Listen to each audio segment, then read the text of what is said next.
அனைவருக்கும் வணக்கம். நான் உங்கள் நெடுமாறன் ராஜாகம். இந்த வாரம் திரைக்கு வந்திருக்கக்கூடிய ரகுதாதா திரைப்படத்தை பத்தி தான் இன்னைக்கு நம்ம பார்க்க போறோம்.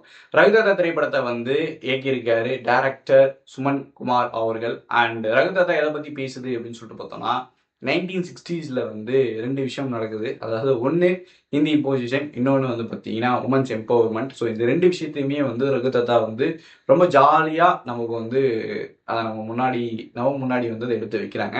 அந்த விதத்தில் ரகுதாதா எனக்கு ரொம்ப பிடிச்சிருந்துச்சு. அண்டு முக்கியமா இந்த படம் போன அந்த விஷயம், அதாவது கேஸ்ட் ரொம்ப நல்லா இருந்துச்சு. ஒரு பக்கம் கீர்த்தி சுரேஷ், எம்.எஸ். பாஸ்கர், அப்புறமா ராஜேஷ் பாலச்சந்திரன் அண்டு மற்றும் பலர் பண்ணியிருந்தாங்க. இப்படி எல்லாருமே அவங்களுடைய ரோலை ரொம்ப சிறப்பாக பண்ணியிருந்தாங்க. முக்கியமாக கயல் கேரக்டர் கீர்த்தி சுரேஷ் அவங்க பண்ணியிருந்தாங்க.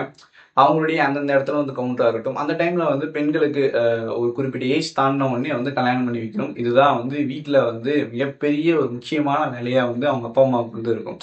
ஸோ அவங்களுடைய கல்யாண பிரச்சனை வரும்போதெல்லாம் அவங்க ஃபேஸ் பண்ணுற அந்த விஷயமா இருக்கட்டும், இல்லை கயலோடைய அந்த லவ் ஸ்டோரி, அவங்களுக்கும் தமிழ்ச்செல்வன் அப்படின்ற ஒரு கேரக்டருக்கும் லவ் வரும். அந்த லவ் பில்ட் ஆகிற ஒரு விஷயமா இருக்கட்டும், இல்லை தமிழ்ச்செல்வன் ரொம்ப நாளாக இவங்கள ஃபாலோ பண்ணுற இதுவாக இருக்கட்டும், ரெண்டு பேருக்கும் அப்படியே கொஞ்சம் கொஞ்சமாக காதல் மலரக்கூடிய அந்த இடமாகட்டும், தமிழ்ச்செல்வனுடைய ஒரிஜினல் கேரக்டர் தெரிஞ்ச அப்புறமா இவரா நம்ம முன்னாடி இவ்வளோ ஆக்ட் பண்ணிட்டு இருந்தாங்க அப்படின்னு சொல்லிட்டு அந்த ரியாக்ட் பண்ணக்கூடிய அந்த விஷயமாகட்டும், இல்லை கையில் போயிட்டு பேங்க்ல ஒர்க் பண்ணும்போது அங்கே மேனேஜர் ஹிந்தி இம்போஸ் பண்ண நினைக்கும் போதெல்லாம் இவங்க கொடுக்குற ரியாக்ட் ஆகட்டும், இப்படி பல இடங்கள்ல அவங்களுடைய பெர்ஃபார்மன்ஸ் ரொம்ப சூப்பராகவே கீர்த்தி சுரேஷ் அவங்க பண்ணியிருக்காங்கன்னு சொல்லலாம். அண்ட் இந்த படத்தோடைய ரொம்ப பெரிய ப்ளஸ் பாயிண்ட் அப்படின்னு சொல்லிட்டு பார்த்தோம்னா டெக்னிக்கல் தான். பிகாஸ் ஒரு 1960s நடக்கக்கூடிய கதையை இப்போ நம்ம முன்னாடி எடுத்துகிட்டு கொடுக்கணும் அப்படின்னா டெக்னிக்கல், கேமரா விஷுவல் ஆகட்டும், இல்லைனா அந்த டோன் மூட் எல்லாத்தையுமே செட் பண்ணி அவங்களுடைய பின்னாடி இருக்கக்கூடிய அந்த செட் ப்ராப்பர்ட்டிஸ் ஆகட்டும், இல்லை பேக்ரவுண்ட்ஸ் ஆகட்டும், இதெல்லாமும் நமக்கு அந்த விஷயத்த கன்வே பண்ணும். அந்த விதத்தில் டீம் ஒரு பெரிய ஒரு உழைப்பை இங்கே செலுத்திருக்காங்கன்னு சொல்லலாம்.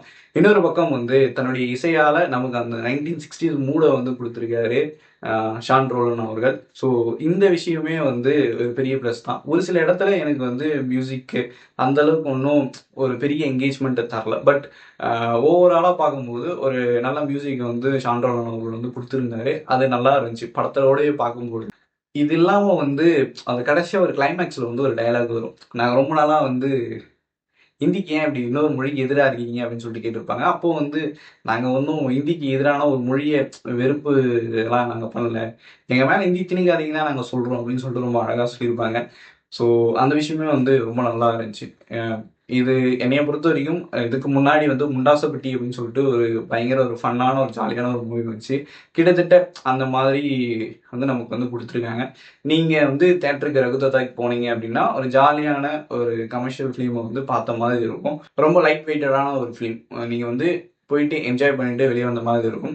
அதில் ஒரு சில முக்கியமான அரசியலே பேசியிருப்பாங்க. அதுவுமே ரொம்ப அழகாக இருந்துச்சு.